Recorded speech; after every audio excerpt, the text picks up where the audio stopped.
Oh.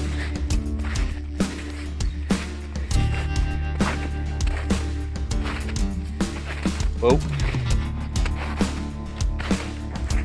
Oh.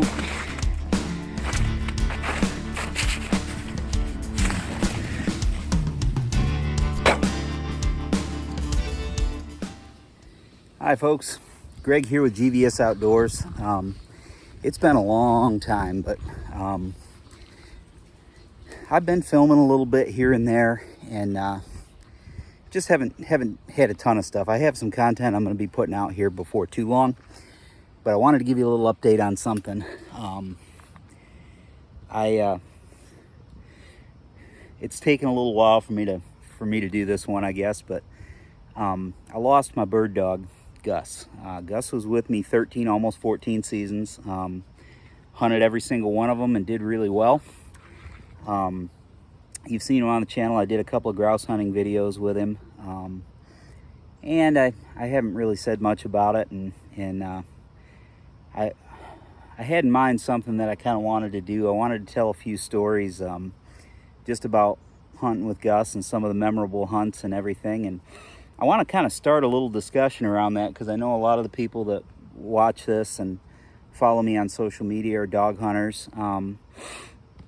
And anybody that's a dog hunter has had a couple of good ones in their lifetime, and you know, those are pretty special memories. And unfortunately, those dogs just don't last that long. I wanna kind of start a little discussion around that. I'd like to hear some of y'all's stories.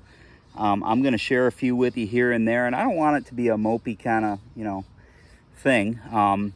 And I wanted to release this today with a bright note too. But I want to talk about, I've been thinking about this a good bit lately, Gus's first bird hunt. I'm going to throw some pictures up and some pictures of some random hunts with him kind of as we do this. It's not going to be a long video, but Gus was Gus is an English setter. He was out of a terrific bloodline. Grouse Ridge, Smoke Rise breeding. Smoke Rise is a known bloodline among setter guys. And he came from West Virginia, from Sammy, a fellow named Sammy Poe. He had the dam and the sire. Maddie was his mother, and Sam was the sire. Both phenomenal bird hunters. He favored the dam a little bit. He was slider built, but just a great looking dog. Loved everything about the way that dog was made. Brought him home, did the puppy obedience stuff, and then it was my first time training a bird dog to be a hunting dog. And you know, I was nervous about it because the counsel that I got going into it was, well, you'll never make a bird dog. Not today. There's not enough wild birds. You're not going to be able to give them enough contact and all of that stuff. And well, at 4 months old, we killed our first birds over that dog, and my father was with me, so that was pretty special. Dad hadn't hunted over a bird dog, maybe ever, or if he had, he was a teenager when he did. And he wasn't so sure that I could train a bird dog. But I put a lot of work in that first season, and we did our first live hunt with him on a preserve with some chuckers. And I'll tell you kind of how that went down. My father lives in New York State. We drove up there. For the purpose of doing a hunt. So I packed up the dog, packed up the kids. We all went up there to New York, and long drive. I booked a hunt on a preserve, talked to the owner. He was really accommodating. He gave me, I think it was a half a dozen chuckers. I said I didn't want a lot of birds, and I wanted them spread out over about 20 acres. I didn't want him bumping birds, and worse yet, I didn't want him catching birds. And I had done lots of groundwork with him. I'd had him on birds many times, but I'd never killed a bird over him. So we get out there, we get to the field. It's an alfalfa field with some milo rows broken up in between, and then hard hedgerows with standing timber and all that around. Well maintained, really well done. Whispering Pines was the name of the place in Lyons, New York. Great little preserve. And wouldn't you know it, we're walking up the tractor path to come, and the first thing I see is a chucker right in the middle of the tractor path, and I'm thinking, oh no, because the first thing he's going to do is chase that bird. I'm sure of it, right? But to my surprise, that 4-month-old dog locked up on point and let that bird walk straight to him. He was probably within, I don't know, 5 yards of it. And the bird standing right in front of him, begging him to chase him, and the dog stayed staunch on point. I flushed the bird and missed the bird, and he took off, and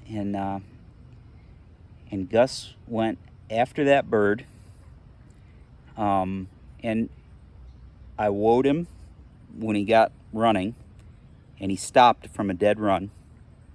Keep in mind, 4-month-old dog, and I called him right back to a heel, and that was a proud moment right there. You got all the excitement of a live hunt and a live bird and all of that, and I shot, and he was excited about that, and I missed, and he doesn't know that I missed, so I wasn't expecting I'd be able to call him off, and I did. And the rest of the day went even better. Good points.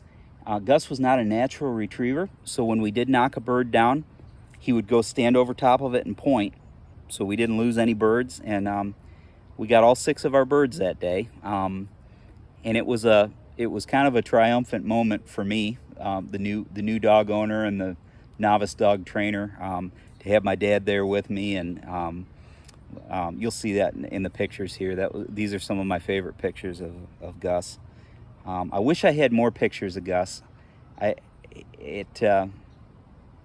was a time where I wasn't shooting video, and I didn't, I was always the guy hunting, so I was never, I was always too busy to take pictures when I was working the dog and all of that. So I have a few select ones, and I'm going to tell you some more stories about Gus and show you some more pictures. But that's not what I'm going to do today.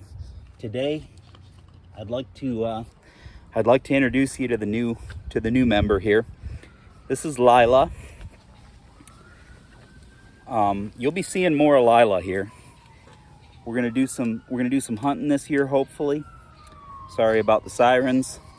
I'm gonna show you some of the training process with her, and hopefully this is gonna turn into my new bird machine. Lila's 8 weeks old today. She's been with me this week, and has all the marks of being a smart little bird dog. She likes to please. She's a sweetheart. First female dog I've ever owned. So we'll see. I wanted to give you a little bit of an introduction, a little story about Gus. Hey, if you're a dog hunter, chime in the comments. I'll put this up on my social media. PM me if you would. If you'd be interested in doing this, I'd like to do a live stream one night where we do nothing but tell dog stories about some of our favorite dogs that maybe have gone on. I think that's a fun thing to do. It's fun to remember, and anybody who's owned a good hunting dog loves to tell stories about their good hunting dog. So I think that might be a fun thing to do. And if you've got new pups you're training, chime in. We're kind of, we can all be in this together, and hopefully we'll come out the other end in a year's time with some well-started dogs, well on the way to being finished, and something that we're really proud of. So anyway, I want to talk about Gus. Wanted to introduce you to Lila. That's all I've got today. Stay tuned to the channel. I'll be trying to put some more fishing content out. I've got some more of that in the pipe, and hopefully we can do some more bird dog stuff. So thanks for joining me. Remember, get outdoors, take somebody outdoors. Being in the outdoors is good, clean fun, and the world needs more good, clean fun. So thanks for joining me. Greg here, GVS Outdoors. Stay tuned. There's going to be lots more to come.